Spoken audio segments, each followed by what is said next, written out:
Salut chers internautes, salut chers abonnés, vous qui me suivez partout dans le monde. Je suis heureux de vous retrouver pour cette nouvelle émission qui va aborder un thème très particulier, un thème très vaste. Et comme il est très vaste, alors je préfère vous le présenter en plusieurs vidéos pour ne pas vous ennuyer. Mais avant toute chose, comme d'habitude, n'oubliez pas surtout de liker, de commenter, de partager et surtout de me poser vos questions en privé ou encore de m'écrire sur le lien en bas et vous aurez des réponses. Donc c'est vous les boss, sans vous, OpenTV n'est rien. Aujourd'hui, je viens avec un thème très particulier sur l'amour. L'amour, un thème très vaste. Alors, j'ai reçu beaucoup de questions de la part des personnes, alors je voulais un peu vous aider dans cette vidéo, non pas donner une leçon sur l'amour, parce que dans ce domaine, personne ne peut enseigner l'autre, chacun fait sa propre expérience, mais je viens à travers des considérations beaucoup plus générales, mais aussi beaucoup plus pratiques, vous aider à savoir comment faire le choix de l'amour, que ce soit dans votre travail, dans l'amour relationnel, dans l'amour affectif, dans l'amour du mariage. Comment faire votre choix, comment vous devez savoir que vous êtes amoureux ou vous n'êtes pas amoureuse, comment savoir si l'autre personne est vraiment la personne avec qui vous devez vivre. Et donc c'est une question qui a été posée par un groupe de jeunes dont j'ai animé la conférence. Et le fait de pouvoir accompagner les mariés, les divorcés, les lesbiennes, des divorcés remariés, des personnes qui vivent seules, cette expérience aussi auprès de toutes ces personnes me permet de vouloir partager cette richesse que j'ai acquise afin que cela nous aide. Et donc la question a été posée principalement par un groupe de jeunes qui se demandaient si l'amour humain est une réalité ou une fiction. Voilà donc la question, et donc je vais faire la vidéo en plusieurs séquences pour nous permettre de bien suivre cela. Donc n'oubliez pas d'activer le lien pour ne pas rater la prochaine vidéo. Donc il faut déjà dès le départ retenir que le domaine de l'affectivité est l'un des domaines les plus complexes qui soit, car traduire dans la réalité ce que l'on ressent n'est jamais une chose facile. Parler de l'amour humain, c'est se plonger vraiment dans un océan de réalités complexes, difficiles à comprendre et à définir avec exactitude, étant donné que la sensation varie d'un individu à un autre. Et donc l'expérience montre que parler de l'amour est chose aisée, mais l'expliquer ou le traduire dans la réalité devient vraiment une tâche que plusieurs d'entre nous ne sauraient remplir aisément.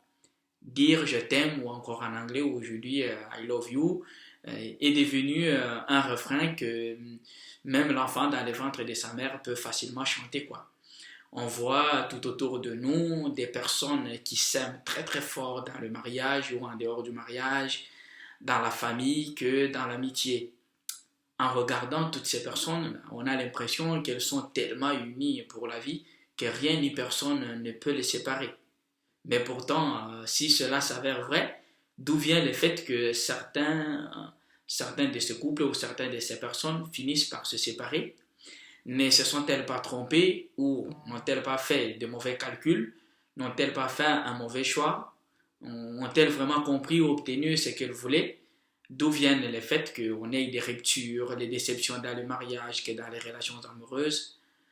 Le vrai amour existe-t-il? Si oui, où et comment les trouver? Sinon, pourquoi alors aimer ou s'engager dans une relation amoureuse quand on n'est pas sûr d'aboutir à quelque chose qui durera toute la vie? Pourquoi doit-on parler de l'amour si on ne sait pas ce que c'est et ce que cela implique? Peut-on être amoureux sans aimer ou ne pas aimer et être amoureux? L'amour a-t-il un chemin à suivre bien tracé? La séparation ne peut-elle pas être un signe d'amour? Voilà tant de questions que beaucoup d'entre nous et beaucoup d'autres questions de ce genre que nous pouvons nous poser et qui peuvent traverser nos esprits. À un groupe de jeunes, de plus de 500 jeunes, se sont posés ce genre de questions et veulent avoir des explications, si pas des éclaircissements. Donc je veux, sans donner une définition apodictique de l'amour, essayer un peu de donner une considération par rapport à l'amour, parce que quand on ne sait pas, on ne connaît pas une chose, on ne sait pas en parler avec exactitude, eh bien, il est difficile de pouvoir l'expliquer. Hein. C'est pourquoi j'ai dit qu'il est vraiment difficile de donner une définition exhaustive de l'amour, étant donné qu'il n'existe pas un seul type d'amour. C'est-à-dire que la signification qu'on peut donner à l'amour, hein, ou dans la qualité de la relation amoureuse que vous vivrez, dépendra aussi de la catégorie dans laquelle se trouve ce que l'on veut exprimer.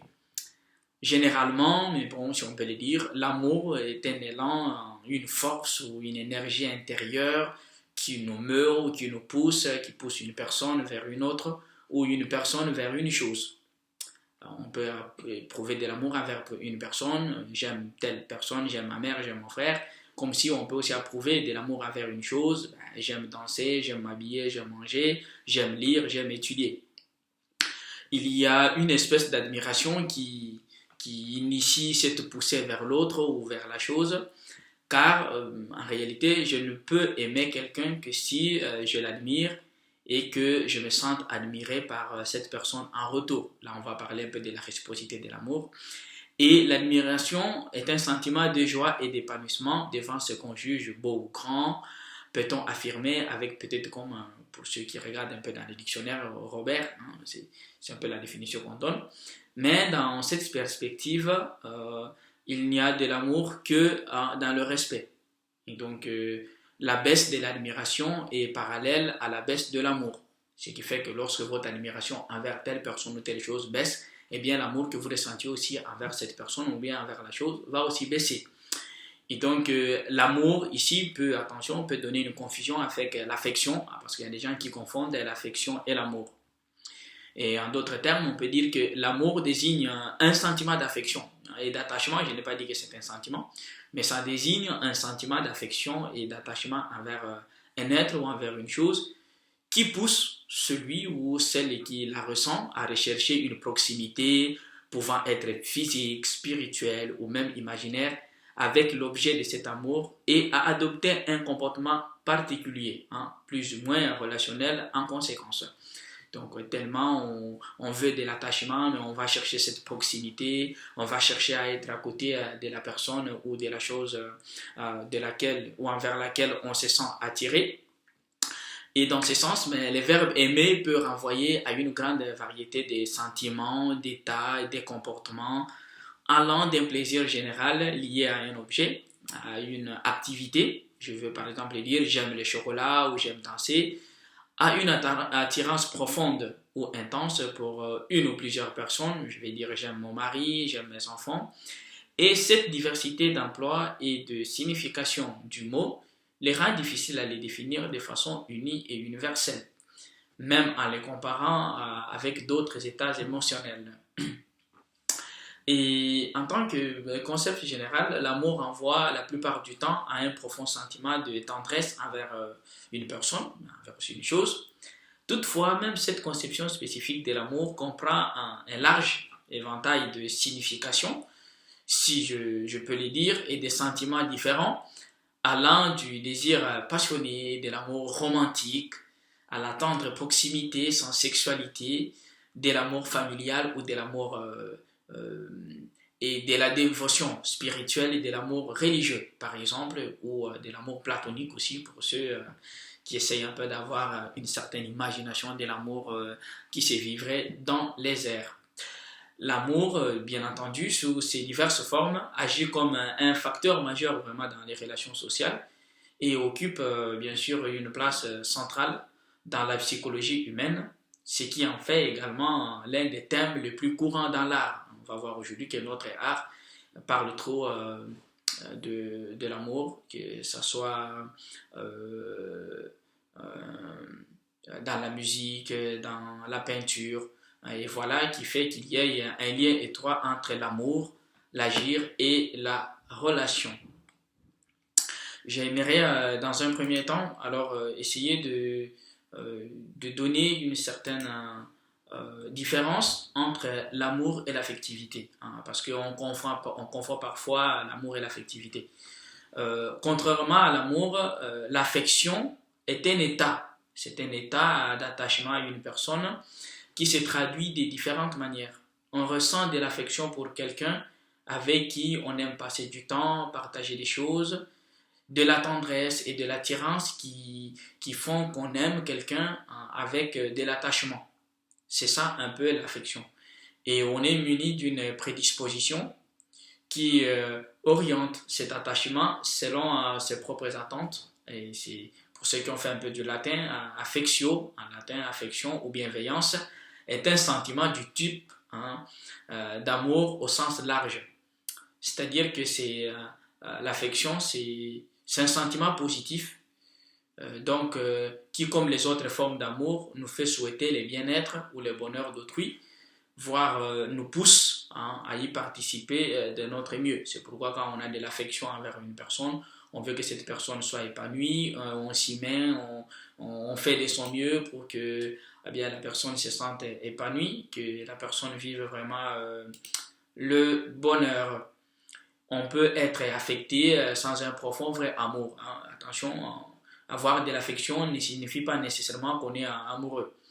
Et cet amour ressenti dans l'affection est généralement partiel et se calme et diminue selon le temps et la durée. C'est pourquoi à un certain moment vous pouvez sentir un feu qui vous attire vers une personne mais qui rapidement va s'éteindre et va disparaître.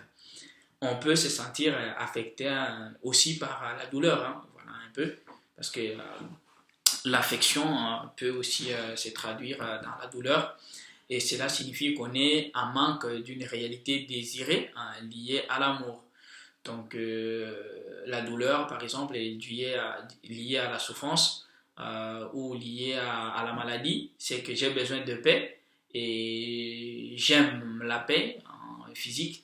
Et comme je n'ai pas cette paix, la souffrance est présente et donc je ressens de la douleur. Donc c'est un amour qui est un peu brisé par une affection ou un sentiment affectif douloureux. Donc, je peux me résumer ainsi que l'affection est une partie intégrante de l'amour. Donc, l'affection fait partie de l'amour, mais ce n'est pas seulement ça de l'amour. Et peut-être pour ceux qui sont du domaine médical, une affection désigne une catégorie de maladies, compte non tenu de ses causes, quoi. On parle par exemple d'affection cardiovasculaire pour une maladie qui touche les cœurs ou les vaisseaux, sans plus de précision. C'est donc un terme relativement vague. Je peux donc dire que les termes d'affection revêtent deux sens très différents l'un de l'autre. L'affection désigne d'une part, dans le langage courant, une forme de tendresse à l'égard de quelqu'un et d'attachement à cette personne, et d'autre part, dans un versant plus médical, une affection désigne tout processus en relation avec une maladie, exception faite de cause de cette maladie. Et dans ce second cas, on parle par exemple d'affection nerveuse pour désigner une maladie touchant les nerfs, c'est-à-dire la neuropathie, ou d'affection aiguë ou chronique pour qualifier une maladie.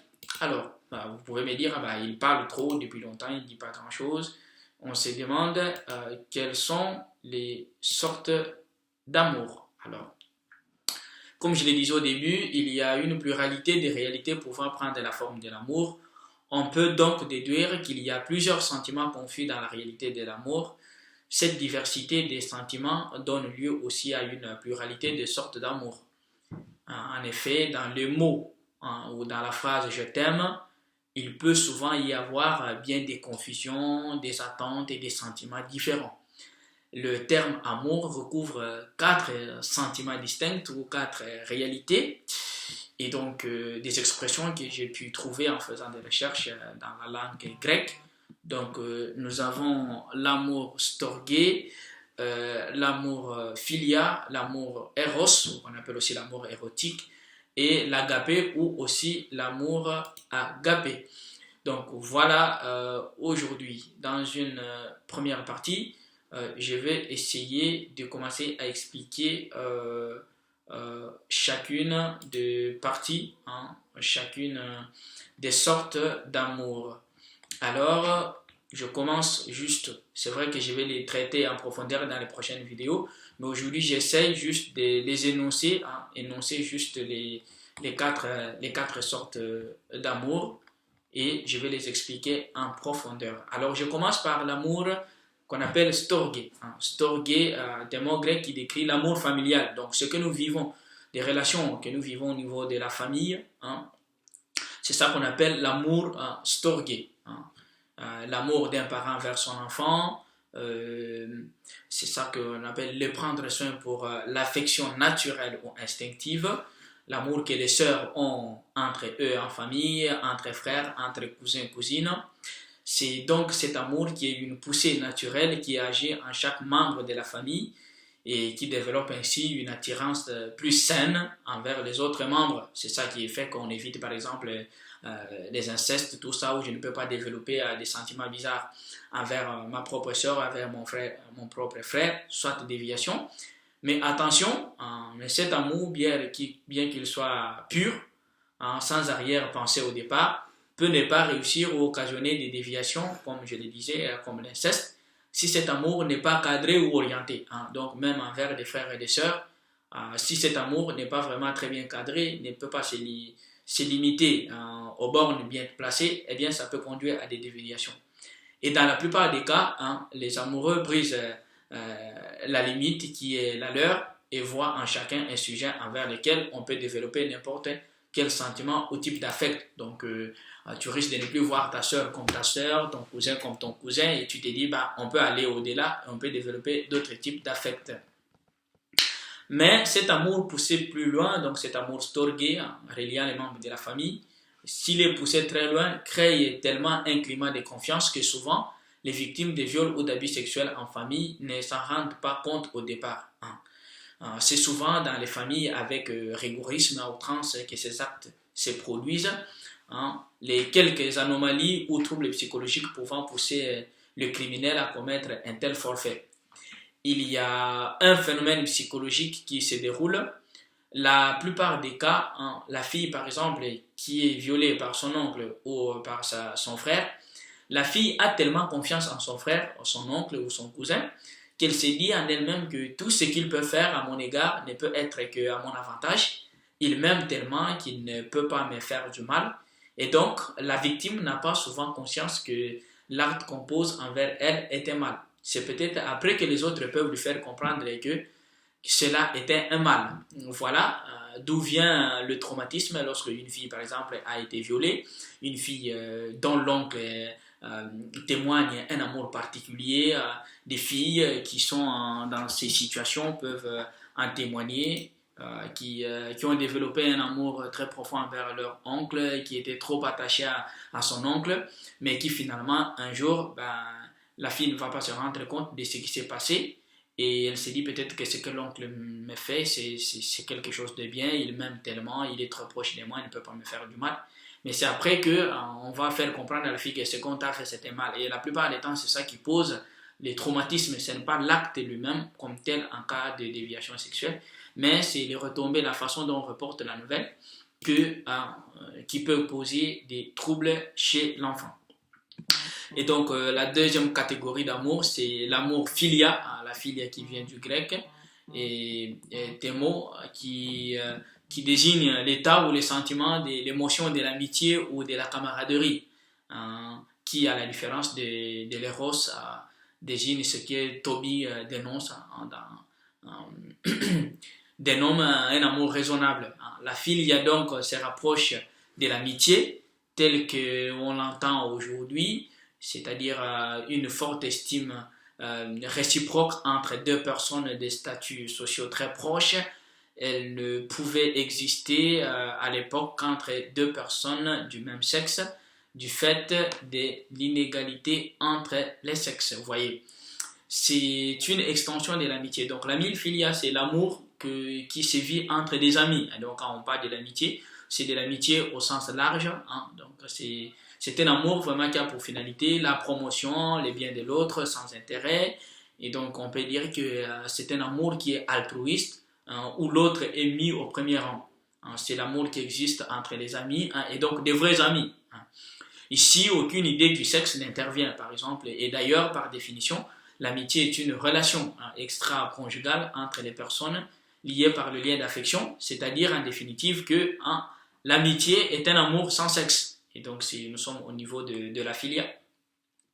On peut parfois être confronté, et c'est ça que les jeunes me demandaient, on peut parfois être confronté à une difficulté dans cet amour, c'est-à-dire que deux amis plutôt, qui s'aiment tant, peuvent au fur et à mesure qu'ils progressent dans leur amitié développer un sentiment d'attirance réciproque qui les conduirait à passer à une autre étape ou à une autre forme d'amour. Mais le problème est, dans la plupart des cas, surtout quand il s'agit d'une amitié mixte, les deux ont peur de pouvoir exprimer leurs sentiments car on a peur de décevoir ou de choquer l'autre par ces changements. Et dans une telle situation, les vrais amis ne peuvent pas craindre de s'ouvrir l'un à l'autre, d'avoir confiance, quelle que soit la réponse que l'autre nous donnerait ou vous donnerait. Si vous vous aimez effectivement, la réponse négative ou positive ne doit pas vous décevoir ou doit vous réjouir, car elle est donnée avec sincérité. Il faut cependant que cela ne puisse pas vraiment après entraîner à une déchéance, à une chute de l'amitié. Au contraire, l'amitié doit devenir encore très forte, pure et sincère. De tels amis en resteront inséparables et garderont les très bons souvenirs toute leur vie, durant même après le mariage de chacun. Seulement, psychologiquement, ce passage doit se faire avec tact, sincérité, vérité et ouverture de cœur et d'esprit. Vous voyez donc des amis qui se connaissent très bien, qui vivent depuis longtemps et qui ont peur après, ah oui, mais si je dois lui exprimer ceci, on risque de se séparer. Et je vous conseille, en tout cas les jeunes, que si cela arrivait, si vous aimez effectivement, la réponse ne doit pas vous décevoir, mais plutôt, cela doit vous resserrer le lien et exprimer en toute sincérité ce que vous ressentez et continuer à vivre du mieux possible. Donc, ce n'est pas évitable. Donc ça, c'est cet amour. Alors, il me reste deux autres que je vais énumérer, que je vais développer dans une prochaine vidéo. Donc, la troisième catégorie d'amour, c'est l'amour éros, qu'on appelle aussi l'amour érotique, qui désigne l'attirance sexuelle et donc les désirs. Dans la pensée, par exemple, chez Platon, il est parfois vu comme l'une des passions néfastes qui produit l'appétit, mais aussi comme une divine folie chez Platon, qui est la cause des plus grands biens pour les hommes. Cependant, il pouvait se mêler à la philia à travers la pédérastie, par exemple, qu'il y ait un amas d'âge mûr, qu'on appelle éraste, un jeune aimé romain. Vous voyez, aujourd'hui on parle de PD, je peux vous donner, ça vient d'où ces termes ou ces concepts qu'on utilise aujourd'hui. C'est un amour lié à tout ce qui chatouille, qui gratouille les plaisirs de la chair. On peut bien le dire, c'est le sentiment d'intimité qui est la chose la plus visée.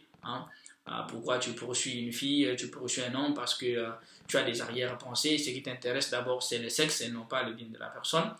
Et dans la société actuelle, cet amour semble prendre vraiment les devants, surtout chez les jeunes. Avant même d'entrer en relation avec une fille ou un garçon, l'acte génital est déjà mis au premier plan. Et le refus de l'acte génital devient chez certaines personnes, mariées ou non, synonyme de refus ou de manque d'amour. Et cet amour trouve son sens culminant dans l'acte génital. Donc j'y reviendrai, là je ne fais qu'énumérer, j'y reviendrai et je vous en parlerai en détail. Et la dernière catégorie, c'est l'amour agapé. L'amour agapé, c'est l'amour du prochain, une relation univoque que l'on rapprocherait aujourd'hui de l'altruisme, le fait de mettre l'autre en avant. Cet amour se caractérise par la spontanéité, ce n'est pas un acte réfléchi ou une forme de politesse, mais une réelle empathie pour les autres, qu'ils soient inconnus ou intimes. Et chez les chrétiens, par exemple, dans la tradition chrétienne, chez les pères de l'Église, ce mot est assimilé au concept de charité, bien que celui-ci soit plus proche d'une relation matérielle établie avec la personne en souffrance. L'agapé originel ne revêt pas cette connotation morale des responsabilités devant une autorité divine. J'y reviendrai dans la suite. Cet amour agapé est le vrai, un amour universel et universalisable. L'amour, par exemple, que Jésus prêche, qui ne tient compte ni de sexe, ni d'appartenance régionale, ni l'appartenance tribale, ni l'appartenance religieuse. Donc, on aime toute personne comme image et ressemblance de Dieu. C'est la personne qui compte et non les attributs qu'elle puisse avoir. Donc, c'est cet amour dont nous parlera Jésus longuement dans l'évangile quand il dit aimez-vous les uns les autres. Attention, en grec, vous allez voir que les termes sont différents par rapport à la traduction française. Ce n'est pas la même chose.